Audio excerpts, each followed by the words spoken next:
ప్రస్తుతం ఆంధ్రప్రదేశ్ శాసనసభ శాసన మండలి సమావేశాలు జరుగుతూ ఉన్నాయి.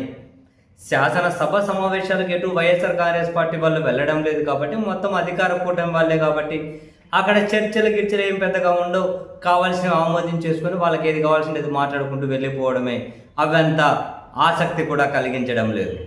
అండ్ శాసన మండలి సమావేశాలు ఇక్కడ అధికార party plus YSR Congress party ఢీ అంటే ఢీ అనే పరిస్థితి ఉంది కాబట్టి కాసేపు టీవీలో ఆ సమావేశాలు చూద్దాం, ఎవరేం మాట్లాడుతున్నారు, ఎవరి విధానం ఎట్లుంది అని చెప్పి మనం ఆ టీవీ చూసి ఆన్ చేసాము అనుకోండి, మనకు కొన్ని ఆసక్తికర పరిణామాలు స్క్రీన్ మీద కనిపిస్తూ ఉంటాయి. వైఎస్ఆర్ కాంగ్రెస్ పార్టీ వాళ్ళు నిరసనలు వ్యక్తం చేస్తూ ఉంటారు. వైఎస్ఆర్ కాంగ్రెస్ పార్టీ వాళ్ళు ప్లకార్డులు ప్రదర్శిస్తూ ఉంటారు. ఆలీబాబా బోలే బాబా, ఆలీబాబా బోలే బాబా, బోలే బాబా వెనక ఉన్న ఆలీబాబా ఎవరు అని వాళ్ళ నినాదాలు ఇస్తూ ఉంటారు వైసీపీ వాళ్ళు. కానీ మనకు స్క్రీన్ మీద అవేం కనిపించవు, ఓన్లీ వాయిసే వినిపిస్తూ ఉంటుంది. స్క్రీన్ మీద అవేం కనిపించవు, వాయిసే వినిపిస్తూ ఉంటుంది. స్క్రీన్ మీద ఏం కనిపిస్తూ ఉంటుంది, ఈ కూటమి పార్టీ వాళ్ళు ఇట్లా అనుకుంటూ ఉంటారు. మొత్తం మీద అంటే వింటూ ఉంటారు. ఇంకా వీళ్ళనే మామూలుగా నినాదాలు ఇచ్చే వాళ్ళది కనిపించాలి. వీళ్ళు సైలెంట్ కూర్చొని చూస్తుంటారు, వీళ్ళకి కనిపిస్తాయి. ఇదొకటే అని కాదు, బొత్స సత్యనారాయణ గారు కొన్నిసార్లు మాట్లాడుతూ ఉంటారు, లేకుంటే ఇంకో ఎమ్మెల్సీ మాట్లాడుతుంటారు.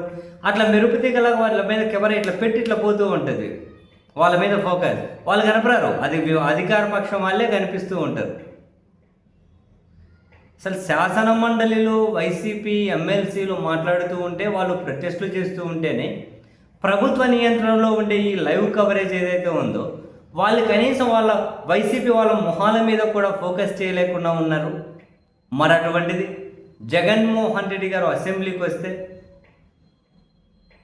కనీసం ఆయన మీద కెమెరా ఫోకస్ చేసి ఆయన మాట్లాడేదాన్నైనా వీళ్ళు లైవ్ కవరేజ్ ఇవ్వగలుగుతారా? దాన్ని వాళ్ళు ఫోకస్డ్గా ఆయన మీద కెమెరా పెట్టి చూపించగలుగుతారా? ఒకవేళ ఆయనకి ప్రతిపక్ష నాయకుడిగా గుర్తించి ఆయనకు కావాల్సినంత టైం ఇస్తే హక్కుగా, అప్పుడు ప్రభుత్వం ఎంతవరకు తట్టుకుంటుంది అనేది వేరే విషయం. కనీసం జగన్మోహన్ రెడ్డి గారు అసెంబ్లీకి వస్తే ఆయనకు మాట్లాడే టైం ఎంత ఇస్తారన్న కదా పక్కన పెట్టండి, కనీసం కెమెరాలు ఫోకస్లో అయినా ఉంచగలుగుతారా? ఆయన మాట్లాడేటప్పుడైనా కెమెరా ఆయన మీద పెట్టగలుగుతుందా ఈ అధికార పక్షం అని చెప్పి అనిపించింది. అంటే ఇప్పుడు లైవ్ కవరేజ్ అంతా వీళ్ళ నియంత్రణలోనే ఉంటుంది. సో వైసీపీ వాళ్ళ వాయిస్ని మినిమైజ్ చేయాలి, వాళ్ళకి ఎక్కువ కవరేజ్ ఇవ్వకూడదు, ఇవ్వకూడదు అని అంతే. ఇదే ధోరణితోనే కదా. లేకపోతే వాళ్ళు మాట్లాడుతూ ఉన్న కెమెరా ఫోకస్ వాళ్ళ మీద ఎందుకు ఉండదు? వాళ్ళు ప్రొటెస్ట్ చేస్తూ ఉన్న కెమెరా ఫోకస్ వాళ్ళ మీద ఎందుకు ఉండదు? నిజంగానే ఆశ్చర్యం అనిపిస్తుంది. ప్రతిదీ కానీ పొలిటిసైజ్ అవ్వకూడదు కదా. ఎవరు మాట్లాడుతూ ఉంటే వాళ్ళ మీదే ఫోకస్ ఉండాలి, ఎప్పుడోసారి కెమెరా అట్లా పక్కకు తిరగాలి. కానీ ఇక్కడ కెమెరా మొత్తం అధికారంలో ఉన్న వాళ్ళ మీదనే కేంద్రీకృతమై ఉంటుంది. వాళ్ళు మాట్లాడిన వాళ్ళ మీదే, వాళ్ళు వింటూ ఉన్న వాళ్ళ మీదే, వాళ్ళు మౌనంగా కూర్చున్న వాళ్ళ మీదే కనిపిస్తూ ఉంటుంది.